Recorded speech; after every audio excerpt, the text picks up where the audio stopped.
أعوذ بالله من الشيطان الرجيم بسم الله الرحمن الرحيم شروع اللہ کے نام سے جو سب پر مہربان ہے، بہت مہربان ہے۔ الحمد للہ رب العالمین، تمام تعریفیں اللہ کی ہیں جو تمام جہانوں کا پروردگار ہے۔ تعریف اللہ ہی کے لیے ہے۔ جیسا کہ ہم دیباچے میں بیان کر چکے ہیں، سورہ فاتحہ اصل میں تو ایک دعا ہے، لیکن دعا کی ابتدا اس ہستی کی تعریف سے کی جا رہی ہے جس سے ہم دعا مانگنا چاہتے ہیں۔ یہ گویا اس امر کی تعلیم ہے کہ دعا جب مانگو تو مہذب طریقے سے مانگو۔ یہ کوئی تہذیب نہیں ہے کہ منہ کھولتے ہی جھٹ اپنا مطلب پیش کر دیا۔ تہذیب کا تقاضا یہ ہے کہ جس سے دعا کر رہے ہو پہلے اس کی خوبی کا، اس کے احسانات اور اس کے مرتبے کا اعتراف کرو۔ تعریف ہم جس کی بھی کرتے ہیں دو وجوہ سے کیا کرتے ہیں۔ ایک یہ کہ وہ بجائے خود حسن و خوبی اور کمال رکھتا ہو، قطع نظر اس سے کہ ہم پر اس کے ان فضائل کا کیا اثر ہے۔ دوسرے یہ کہ وہ ہمارا محسن ہو اور ہم اعتراف نعمت کے جذبے سے سرشار ہو کر اس کی خوبیاں بیان کریں۔ اللہ تعالیٰ کی تعریف ان دونوں حیثیتوں سے ہے۔ یہ ہماری قدر شناسی کا تقاضا بھی ہے اور احسان شناسی کا بھی کہ ہم اس کی تعریف میں رد اللسان ہوں۔ اور بات صرف اتنی ہی نہیں ہے کہ تعریف اللہ کے لیے، بلکہ صحیح یہ ہے کہ تعریف اللہ ہی کے لیے ہے۔ یہ بات کہہ کر ایک بڑی حقیقت پر سے پردہ اٹھایا گیا ہے، اور وہ حقیقت ایسی ہے جس کی پہلی ہی ضرب سے مخلوق پرستی کی جڑ کٹ جاتی ہے۔ دنیا میں جہاں جس چیز اور جس شکل میں بھی کوئی حسن، کوئی خوبی، کوئی کمال ہے، اس کا سرچشمہ اللہ ہی کی ذات ہے۔ کسی انسان، کسی فرشتے، کسی دیوتا، کسی سیارے، غرض کسی مخلوق کا کمال بھی ذاتی نہیں ہے بلکہ اللہ کا عطیہ ہے۔ بس اگر کوئی اس کا مستحق ہے کہ ہم اس کے گرویدہ اور پرستار، احسان مند اور شکر گزار، نیاز مند اور خدمتگار بنے تو وہ خالق کمال ہے، نہ کہ صاحب کمال۔ رب کا لفظ عربی زبان میں 3 معنوں میں بولا جاتا ہے۔ 1 مالک اور آقا، 2 مربی پرورش کرنے والا، خبرگیری اور نگہبانی کرنے والا، 3 فرمانروا، حاکم، مدبر اور منتظم۔ اللہ تعالیٰ ان سب معنوں میں کائنات کا رب ہے۔ الرحمن الرحیم، جو سب پر مہربان، بہت مہربان ہے۔ انسان کا خاصہ ہے کہ جب کوئی چیز اس کی نگاہ میں بہت زیادہ ہوتی ہے تو وہ مبالغے کے صیغوں میں اس کو بیان کرتا ہے، اور اگر ایک مبالغے کا لفظ بول کر وہ محسوس کرتا ہے کہ اس شے کی فراوانی کا حق ادا نہیں ہوا تو پھر وہ اسی معنی کا ایک اور لفظ بولتا ہے تاکہ وہ کمی پوری ہو جائے جو اس کے نزدیک مبالغے میں رہ گئی ہے۔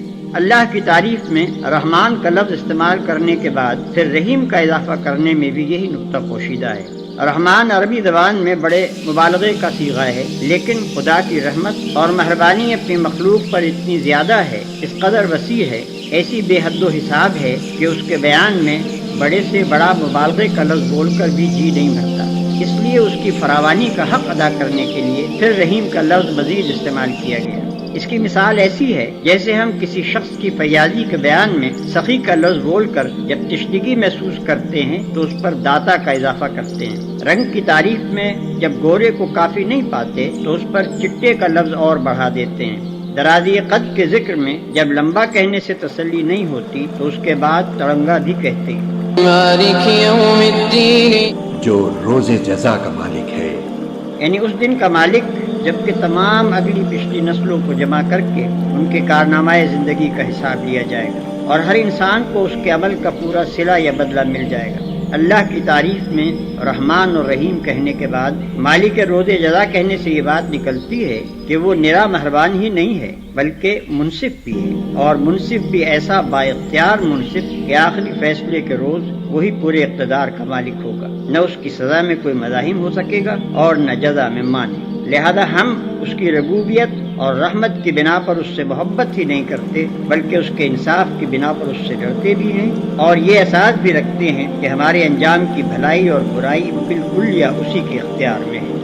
ایاک نعبد و ایاک نستعین، اے اللہ ہم تیری ہی عبادت کرتے ہیں اور تجھی سے مدد مانگتے ہیں۔ عبادت کا لفظ بھی عربی زبان میں 3 معنوں میں استعمال ہوتا ہے۔ 1 پوجا اور پرستش، 2 طاعت اور فرما برداری، 3 بندگی اور غلامی۔ اس مقام پر تینوں معنی بیک وقت مراد ہیں، یعنی ہم تیرے پرستار بھی ہیں، مطیع فرمان بھی اور بندہ و غلام بھی۔ اور بات صرف اتنی ہی نہیں ہے کہ ہم تیرے ساتھ یہ تعلق رکھتے ہیں بلکہ واقعی حقیقت یہ ہے کہ ہمارا یہ تعلق صرف تیرے ہی ساتھ ہے۔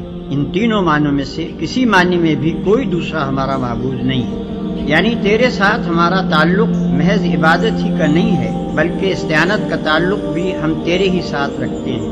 ہمیں معلوم ہے کہ ساری کائنات کا رب تو ہی ہے، اور ساری طاقتیں تیرے ہی ہاتھ میں ہیں، اور ساری نعمتوں کا تو ہی اکیلا مالک ہے۔ اس لیے ہم اپنی حاجتوں کی طلب میں تیری طرف ہی رجوع کرتے ہیں، تیرے ہی آگے ہمارا ہاتھ پھیلتا ہے، اور تیری مدد ہی پر ہمارا اعتماد ہے۔ اسی بنا پر ہم اپنی یہ درخواست لے کر تیری خدمت میں حاضر ہو رہے ہیں۔ اهدنا الصراط المستقيم ہمیں سیدھے راستے کی ہدایت عطا فرما، یعنی زندگی کے ہر شعبے میں خیال اور عمل اور برتاؤ کا وہ طریقہ ہمیں بتا جو بالکل صحیح ہو، جس میں غلط بینی اور غلط کاری اور بد انجامی کا خطرہ نہ ہو، جس پر چل کر ہم سچی فلاح و سعادت حاصل کر سکیں۔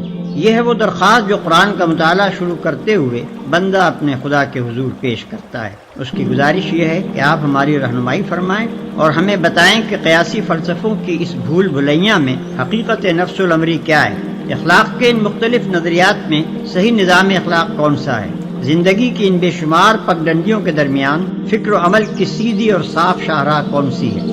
صراط الذين أنعمت عليهم ان لوگوں کے راستے کی جن پر تو نے انعام کیا ہے۔ یہ اس سیدھے راستے کی تعریف ہے جس کا علم ہم اللہ تعالیٰ سے مانگ رہے ہیں، یعنی وہ راستہ جس پر ہمیشہ سے تیرے منظور نظر لوگ چلتے رہے ہیں، وہ بے خطا راستہ کہ قدیم ترین زمانے سے آج تک جو شخص اور جو گروہ بھی اس راہ پر چلا وہ تیرے انعامات کا مستحق ہوا اور تیری نعمتوں سے مالا مال ہو کر رہا۔ یعنی انعام پانے والوں سے ہماری مراد وہ لوگ نہیں ہیں جو بظاہر عارضی طور پر تیری دنیاوی نعمتوں سے سرفراز تو ہوتے ہیں، مگر دراصل وہ تیرے غضب کے مستحق ہوا کرتے ہیں اور اپنی فلاح و سعادت کی راہ گم کیے ہوئے ہوتے ہیں۔ اس سلبی تشریح سے یہ بات خود کھل جاتی ہے کہ انعام سے ہماری مراد حقیقی اور پائیدار انعامات ہیں جو راست روی اور خدا کی خوشنودی کے نتیجے میں ملا کرتے ہیں، نہ کہ وہ عارضی اور نمائشی انعامات جو پہلے بھی فرعونوں اور نمرودوں اور قارونوں کو ملتے رہے ہیں اور آج بھی ہماری آنکھوں کے سامنے بڑے بڑے ظالموں اور بدکاروں اور گمراہوں کو ملے ہوئے ہیں۔ غير المغضوب عليهم ولا الضالين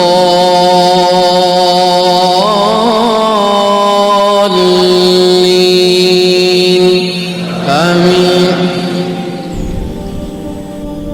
نہ کہ ان لوگوں کے راستے کی جن پر غضب نازل ہوا ہے، اور نہ ان کے راستے کی جو بھٹکے ہوئے ہیں۔ آمین۔ یعنی انعام پانے والوں سے ہماری مراد وہ لوگ نہیں ہیں جو بظاہر عارضی طور پر تیری دنیاوی نعمتوں سے سرفراز تو ہوتے ہیں، مگر دراصل وہ تیرے غضب کے مستحق ہوا کرتے ہیں اور اپنی فلاح و سعادت کی راہ گم کیے ہوئے ہوتے ہیں۔